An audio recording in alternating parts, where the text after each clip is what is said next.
तर आता आपण बघणार आहोत की देशासाठी कोणत्या कोणत्या मराठी लोकांनी कोणते कोणते कार्य केले आहे. स्वराज्याचे तोरण बांधून ज्यांनी स्वराज्याची स्थापना केली ते आमचे आराध्य दैवत श्रीमंत श्री छत्रपती शिवाजी महाराज हे मराठीच होते. संपूर्ण भारतामध्ये महिलांसाठी पहिली शाळा सुरू करणारे महात्मा ज्योतिराव फुले हे मराठीच होते. पहिली महिला शिक्षिका समाज सुधारक सावित्रीबाई फुले ह्या मराठीच होत्या. संपूर्ण भारताची राज्यघटना लिहिणारे आणि ज्यांना सिम्बॉल ऑफ नॉलेज म्हणून संबोधले जाते ते डॉक्टर बाबासाहेब आंबेडकर ते पण मराठीच होते. हिंदू हृदय सम्राट म्हणून ओळखले जाणारे बाळासाहेब ठाकरे ते पण मराठीच होते. मराठ्यांचं साम्राज्य हे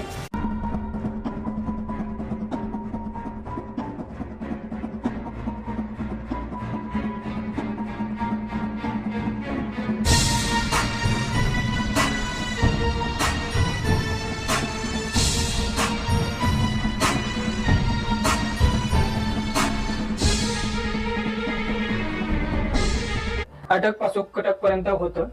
हा आमचा पूर्वजांनी लिहिलेला इतिहास आहे.